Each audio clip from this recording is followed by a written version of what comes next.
8 tips agar kalian tidak mudah mati dalam hardcore Minecraft Bedrock Edition.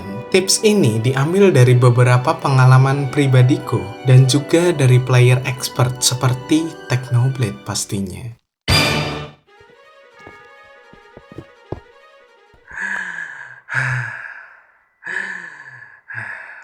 Not even close, baby. Technoblade never die.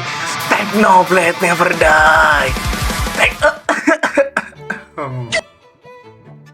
Oke, harusnya aku nggak nge-remake situasi itu sih. Tips yang pertama, third person. Selagi kamu menghancurkan sesuatu atau apapun itu, selalu melihat ke belakang atau sekitar dengan mode ini. Terkadang kita tidak menyadari ada creeper atau sesuatu dari belakang. Tentu kematian terbanyak player Minecraft itu aku yakin oleh makhluk hijau ini. Third person juga biasanya dipakai untuk kita saat berkeliling. Ya, pandangan kita jauh lebih luas gitu. Yang kedua, shield dan block. Ini merupakan pengetahuan umum, tapi di sini aku ingin kalian memaksimalkan penggunaannya. Bila di depan kalian ada sebuah creeper, skeleton, atau zombie, atau semuanya, kalian bisa melindungi diri kalian dengan benda-benda ini. Ledakan creeper sendiri bukan hanya bisa dihalangi oleh shield, tapi juga bisa dengan block. Dan juga kalian bisa menutupi diri kalian setelah kabur dari mereka semua dengan sebuah block. Yang ketiga, MLG item. Ini merupakan hal umum yang kita ketahui juga, membawa water bucket, kapal, cobweb, hay bale, bed, ender pearl, tangga, atau apapun itu terserah oleh kalian. Bawalah satu dari barang tersebut untuk keselamatan kalian. Yang keempat, kapal. Di Minecraft Hardcore itu, ya kapal bukan hanya berfungsi untuk menyelamatkan kita. Kita biasanya membawa beberapa mod ataupun berjalan di air. Itu hal biasa. Tapi di sini ada banyak cara unik yang bisa kita gunakan. Contohnya bila kita membuat kandang. Normalnya kita menggunakan wool ataupun pintu pagar itu. Tapi dengan kapal ini kalian bisa berdiri di atasnya, melompat masuk. Setelah urusan kalian selesai, kalian bisa keluar. Hanya dalam sekali klik. Yang kelima, PvP mekanik dalam Bedrock Edition. Masih kita bisa spam aja. Di late game aku yakin kalian mempunyai sharpness 5 dalam hardcore kalian. Singkatnya gini, gunakanlah critical hit dengan melompat untuk mob hostile yang bisa di single hit atau one hit. Contohnya kayak creeper, skeleton, zombie, atau apapun itu. Tapi ketika mob itu tidak bisa di single hit atau one hit dalam sekali mati, lebih baik kalian menggunakan teknik spam ini.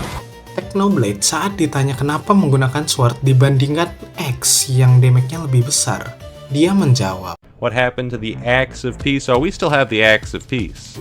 It's just that I was doing the math, and I was like, okay, this is 13 attack damage, this is 11 attack damage, and it attacks like twice as fast. So like,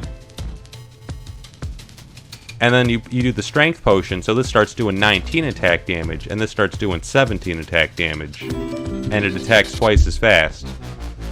So I feel like that's a slightly higher damage. I feel like the benefits of the axe are mostly for when people don't have maxed out stuff.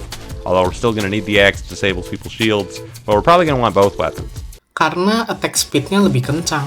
Logika ini sama seperti satu peluru yang memiliki daya ledak besar. Tapi peluru yang ditembakkan membutuhkan 10 detik lagi untuk menembak peluru yang selanjutnya. Tentu damage-nya kita anggap ya 2000 lah. Yang artinya 2000 damage per 10 detik. Dan itu cukup berbeda dengan senjata yang mungkin bisa menembakkan satu peluru setiap 0,2 detik.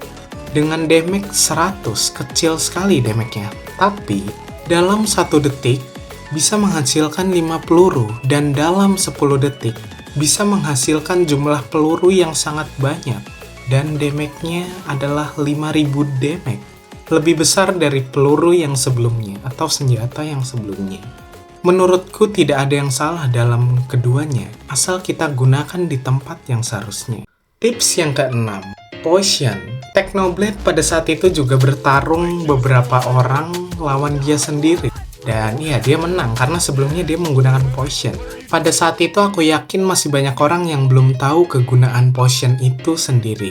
Dan sekarang di server PvP tertentu itu menjadi pengetahuan umum yang bisa kita gunakan. Di dalam hardcore sendiri, pengetahuan ini juga sangat penting. Menurutku jangan remehkan sebuah potion. Strength potion aja bisa membantu kita mengalahkan Wither lebih cepat. Jadi, buff bisa kita gunakan untuk melawan sesuatu. Dan debuff bisa kita gunakan untuk melemahkan musuh kita. Yang ketujuh, Block Destroy. Di Bedrock Edition, saat kita mining berjarak sangat maksimal untuk menghancurkan blok, ini akan memberikan efek speed yang sama seperti saat menggunakan beacon, tetapi ada triknya. Lihat kedua klip ini. Dia menghancurkan blok dari jarak dekat tertentu dengan shovel yang sama, yaitu Stone Shovel. Sama dia menghancurkan blok yang sama dengan Stone Shovel juga, tetapi dalam maksimal jarak menghancurkan yang lebih jauh. Dan perbedaannya signifikan banget nih di sini. Ini bisa kalian terapkan juga saat menghancurkan Deep Slate. Aku menggunakan efisiensi 5 dan Diamond Pickaxe, dan juga Netherrack dengan menggunakan Stone Pickaxe. Tidak kusangka ternyata hasilnya akan secepat ini. Dan ya, ini menarik bukan ketika kalian membutuhkan resource yang banyak. Yang kedelapan, Golden Apple. SB737 memainkan hardcore-nya dan itu benar. Dia hampir mati karena lava, tapi dia mempunyai Golden Apple pada saat itu. Ini di Bedrock Edition BTW. I was on half a heart. I think I'm gonna survive now. I have 5 Oh my goodness. Even with Prop 4 Diamond Armor, you will die in lava unless you have something like Apple. Dan pada intinya, gunakanlah Golden Apple untuk sebagai sumber regenerasi kalian dan gunakanlah makanan sebagai energi kalian. Ini saja tips dariku. Jadi, terima kasih telah menonton video ini.